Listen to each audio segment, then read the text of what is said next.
Hi, hello my dear students. Welcome to our channel Rajesh Biology and I am Rajesh MSc Zoology. Today our topic is the posterior lobe of pituitary.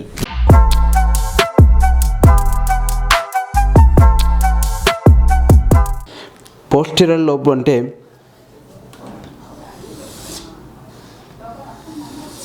hypothalamus నుంచి some part of the hypothalamus come down like a stock, ఒక stock లాగా కిందకు వస్తుందని చెప్పుకున్నాం. And అది infundibulum leads to the posterior pituitary గ్లాండ్లో 25% posterior లోబే ఉంటుంది, మిగతా 75% యాంటీరియర్ లోబ్ ఉంటుంది. యాంటీరియర్ లోబ్ కోసం ఆల్రెడీ మనం డిస్కస్ చేసుకున్నాం. యాంటీరియర్ లోబ్ అంటే ఎడినో హైపోఫైసిస్ అని, దానికోసం ఆల్రెడీ మనం డిస్కస్ చేసుకున్నాం ఓల్డ్ వీడియోలో. ఇక పోస్టీరియర్ పిట్యూటరీ ఎలా ఉంటుంది, దాని ఫంక్షన్ ఏంటి, అవి రిలీజ్ చేసే హార్మోన్స్ ఏంటి అనేది చూద్దాం. యాక్చువల్లీ పోస్టీరియర్ పిట్యూటరీ అనేది స్పెషల్గా ఎలాంటి హార్మోన్ని సింథసిస్ చేయదు.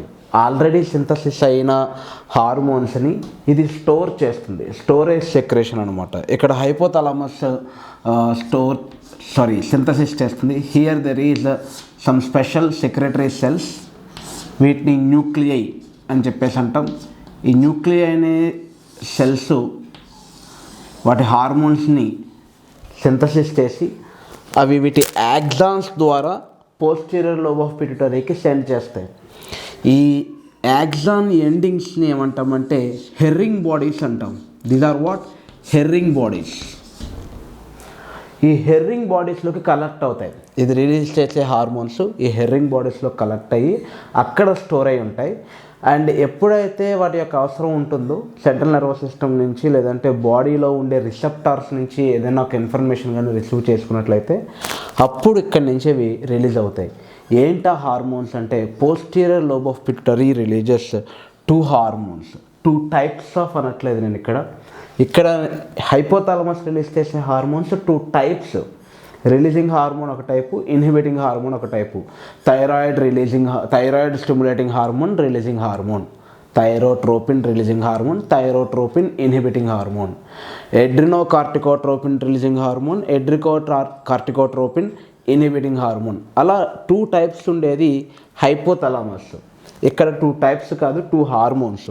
ఏంటి ఆ 2 హార్మోన్స్ అంటే ఒకటి వచ్చేసి వాసోప్రెసిన్, ఇంకొకటి వచ్చేసి oxytocin, vasopressin. 2 hormones released from the posterior pituitary. First మనం వాసోప్రెసిన్ ఫంక్షన్ చూద్దాం. వాసోప్రెసిన్ పేరులోనే ఉంది, ఇది బ్లడ్ వెజిల్స్ని ప్రెస్ చేస్తుంది, కన్స్ట్రిక్ట్ చేస్తుంది. వాసో అంటే blood vessel, pressin it press the blood వెజిల్ని కన్స్ట్రక్ట్ చేస్తుంది. బ్లడ్ వెజిల్ కన్స్ట్రక్ట్ అయితే ఏమవుతుంది అంటే బ్లడ్ ప్రెషర్ ఇంక్రీజ్ అవుతుంది. Okay, so it increases the blood pressure by pressing the blood vessels. Stress కండిషన్స్లో ఇది ఎక్కువగా రిలీజ్ అవుతుంది వాసోప్రెసిన్ అనేది. అలానే దీనికి ఇంకొక పేరు ఉంది, అదేంటి అంటే anti diuretic hormone ADH. Okay, ఇక్కడ కూడా మీరు అబ్జర్వ్ చేసినట్లయితే కనుక పేరే దాని యొక్క ఫంక్షన్ రివీల్ చేస్తుంది.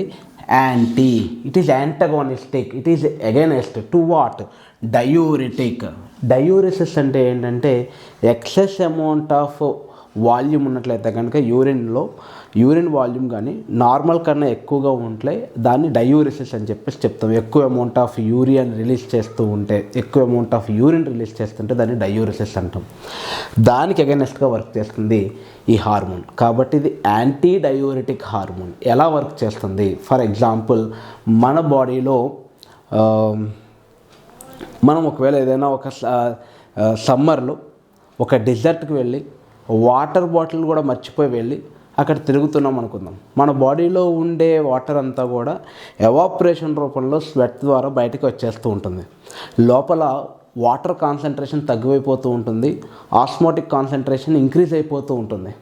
అలాంటి టైంలో ఏం జరుగుతుంది అంటే మన బ్రెయిన్ నుంచి ADH రిలీజ్ అవుతుంది. ఈ ADH ఏం చేస్తుందంటే నెఫ్రాన్ స్ట్రక్చర్ మీకు ఐడియా ఉంటుంది కదా, DCT and collecting duct. Kidney structure చెప్పుకున్నప్పుడు మీరు అబ్జర్వ్ చేసినట్లయితే కనుక పర్టికులర్గా నెఫ్రాన్ స్ట్రక్చర్లో DCT, digital convoluted tubule and collecting duct, ఇక్కడ వాటర్ అబ్జార్ప్షన్కి ఏడిహెచ్ అవసరం అవుతుంది అని ఒక పాయింట్ ఉంటుంది excretory products and their elimination అనే చాప్టర్లో. ఎలా చేస్తుందంటే ఏడిహెచ్ రిలీజ్ అయ్యి ఇక్కడ ఆక్వాపోరెన్స్ని ఓపెన్ చేస్తుంది. ఇక్కడ ఆల్రెడీ ఆక్వాపోరెన్స్ ఉంటాయి, అవి క్లోజ్ అయ్యి ఉంటాయి. ఆ ఆక్వాపోరెన్స్ని ఓపెన్ చేయడానికి ఏడిహెచ్ అనేది హెల్ప్ అవుతుంది అనమాట. It fix the aquaporins. Aquaporin అనేది ఒక స్ట్రా లాంటిది, కోకోనట్తో పాటు మీకు స్ట్రా ఇస్తారు చూసారా, అలా ఇక్కడ స్ట్రాస్ పెడుతుంది అనమాట. So many straws. ఈ స్ట్రాస్ ఏం చేస్తాయంటే యూరిన్లో నుంచి వాటర్ని రీఅబ్జార్బ్ చేసేసుకుంటాయి. వాటర్ అబ్జార్ప్షన్ జరుగుతూ ఉంటే రిలీజ్ అవుతున్న యూరిన్ అనేది హై ఆస్మోలారిటిక్ కాన్సన్ట్రేషన్లో ఉంటుంది. హైపర్టోనిక్ యూరిన్ని ప్రొడ్యూస్ చేయడానికి ఏడిహెచ్ అనేది హెల్ప్ అవుతుందన్నమాట. అంటే మన బాడీలో బ్లడ్ వాల్యూమ్ తక్కువైపోయినా, లేదు బ్లడ్ ప్రెషర్ తక్కువైపోయినా ఈ వాసోప్రెసిన్ అనేది రిలీజ్ అవుతుంది. వాసోప్రెసిన్ ఏం చేస్తుందంటే డిసిటి అండ్ సిడి నుంచి ఎక్కువ అమౌంట్ ఆఫ్ వాటర్ని రీఅబ్జార్బ్ చేస్తుంది. వాటర్ ఎక్కువగా రీఅబ్జార్బ్ అయితే బ్లడ్ వాల్యూమ్ ఇంక్రీజ్ అవుతుంది. అలానే ఇది బ్లడ్ వెజల్స్ని కన్స్ట్రిక్ట్ చేస్తుంది. సో బ్లడ్ ప్రెషర్ కూడా ఎక్కువ అవుతుంది. ఒకవేళ ఇది రిలీజ్ అవ్వకపోతే ఏం జరుగుతుంది, ఏడిహెచ్ జరగలేదు, రిలీజ్ అవ్వట్లేదు అనుకుందాం, ఎక్కువ అమౌంట్ ఆఫ్ యూరిన్ బయటకు రిలీజ్ చేసేస్తాం మనం. If there is no ADH, water reabsorb అవ్వదు. వాటర్ రీఅబ్జార్బ్ అవ్వకపోతే బయటకు రిలీజ్ అవుతున్న యూరిన్లో వాటర్ క్వాంటిటీ ఎక్కువగా ఉంటుంది. మన అవసరమైనా కూడా దాన్ని అబ్జర్వ్ చేసుకోలేం. ఎక్కువ అమౌంట్ ఆఫ్ వాటర్ని మనం బయటకు రిలీజ్ చేస్తూ ఉంటే యూరిన్ని మనకి ఎక్కువగా దాహం వేస్తుంది. ఎక్కువగా వాటర్ తాగుతారు, ఎక్కువగా యూరిన్కి వెళ్తారు, ఎక్కువగా వాటర్ తాగుతారు, ఎక్కువగా యూరిన్కి వెళ్తారు. ఇది అలా రిపీట్ అవుతూనే ఉంటుందన్నమాట. Repeat water, drinking water, going for urine, ఇది ఈ యాక్షన్ అనేది రిపీట్ అవుతూ ఉంటుంది. దీన్ని ఏమంటామంటే డయాబెటిస్ ఇన్సిపిడస్ అంటారు. సెరిబ్రల్ డయాబెటిస్ ఇన్సిపిడస్ అని చెప్పేసి చెప్తాం. ఈ డయాబెటిస్ ఇన్సిపిడస్కి షుగర్కి ఎలాంటి సంబంధం లేదు. మీరు అనుకుంటారు డయాబెటిక్ పేషెంట్స్ ఇప్పుడు కార్లో వెళ్తూ ఉంటారు, లేదంటే బైక్స్లో వెళ్తూ ఉంటారు, వెనకాల ఎవరో హార్న్ కొడుతుంటే షుగరా, డయాబెటిసా అని చెప్పేసి అంటూ ఉంటారు.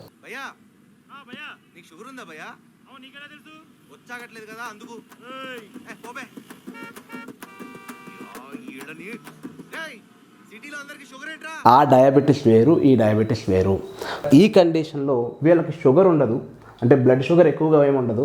కానీ due to the lack of this hormone they has to go for several times urination. ఎక్కువసార్లు యూరిన్కి వెళ్ళాల్సిన అవసరం వీళ్ళకు ఉంటుంది. వీళ్ళు షుగర్ పేషెంట్స్ కాదు, వీళ్ళు డయాబెటిక్. కానీ మనం అనుకునే షుగర్ పేషెంట్స్ అయితే కాదు. ఇది డయాబెటిస్ ఇన్సిపిడస్. షుగర్ని డయాబెటిస్ మెల్లిటస్ అంటారు. అది మనం తర్వాత డిస్కస్ చేసుకుందాం. ప్యాంక్రియాస్ కోసం వచ్చినప్పుడు మళ్ళీ ఇంకోసారి గుర్తు చేసుకుందాం. ఇది డయాబెటిస్ ఇన్సిపిడస్. ఈ డయాబెటిస్ ఇన్సిపిడస్ రెండు రకాలుగా ఉంటుంది. ఓకే, నెఫ్రోజెనిక్ ఒకటి ఉంటుంది, అలానే ఈ పిట్యూటరీ జెనిక్ ఒకటి ఉంటుంది అనమాట. హైపోఫైసియల్ జెనిక్ ఒకటి, నెఫ్రోజెనిక్ ఒకటి. నెఫ్రోజెనిక్ అంటే ఏంటంటే వాళ్ళ బాడీలో ఏడిహెచ్ కరెక్ట్గానే ఉంటుంది, ఎంత కావాలో అంతే రిలీజ్ అవుతుంది. ఏడిహెచ్ సెక్రేషన్లో ఎలాంటి ప్రాబ్లం ఉండదు. కానీ నెఫ్రాన్స్లో రిసెప్టార్స్ ఉండవు.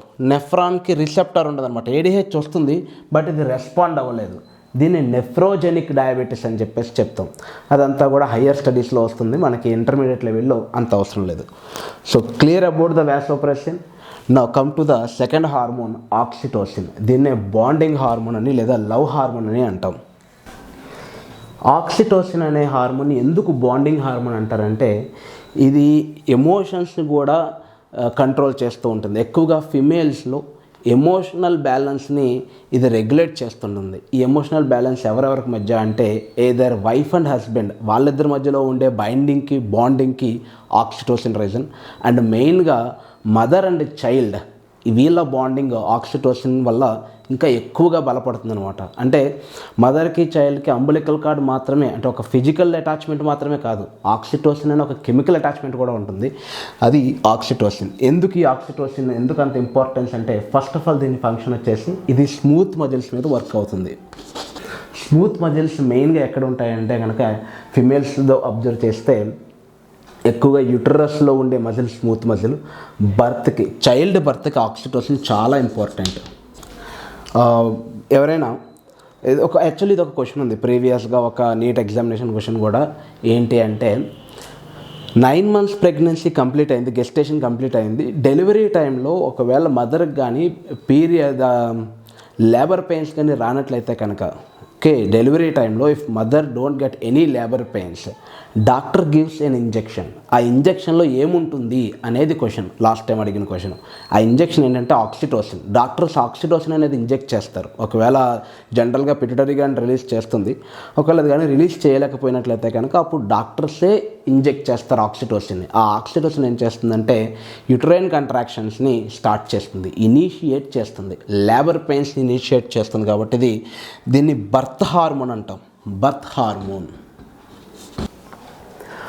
After child birth also baby వచ్చి మా మిల్క్ సక్ చేస్తున్నప్పుడు ఆక్సిటోసిన్ రిలీజ్ అవుతుంది. ఆ ఆక్సిటోసిన్ మెమరీ గ్లాండ్లో ఉండే, బ్రెస్ట్లో ఉండే మస్కులేచర్ని కంట్రాక్ట్ చేయడం ద్వారా ఆల్రెడీ స్టోర్ అయి ఉన్న మిల్క్ బయటికి రిలీజ్ అవుతుంది. కాబట్టి దీన్ని మిల్క్ ఎజెక్టింగ్ హార్మోన్ అంటాం. మిల్క్ ఎజెక్టింగ్ హార్మోన్ ఎందుకంటే అది బ్రెస్ట్లో ఉండే మస్కులేచర్ని కంట్రాక్ట్ చేసి ఆల్రెడీ స్టోర్ అయి ఉన్న మిల్క్ని బయటికి సెక్రేట్ చేసేలా చేస్తుంది. కాబట్టి అలానే దీన్ని బర్త్ హార్మోన్ అంటాం. ఎందుకంటే ఇది చైల్డ్ బర్త్లో చాలా క్రూషియల్ రోల్ ప్లే చేస్తుంది. కాబట్టి యుటరైన్ కంట్రాక్షన్స్ని ఎక్కువగా చేసి బేబీని బయటికి పుష్ చేస్తుంది ఆక్సిటోసిన్. అండ్ రెగ్యులర్గా జరిగే పీరియాడిక్ సైకిల్లో కూడా ఆక్సిటోసిన్ అనేది సెక్రేట్ అవుతూ ఉంటుంది. బట్ అప్పుడు సెక్రేట్ అయ్యేది చాలా తక్కువ మొత్తంలో రిలీజ్ అవుతుంది.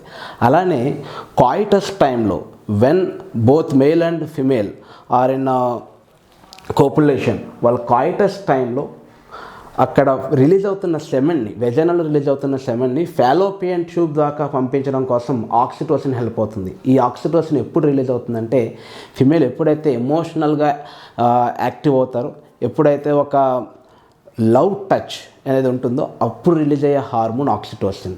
So during the sex also it helps in the transportation of semen to the Fallopian tube.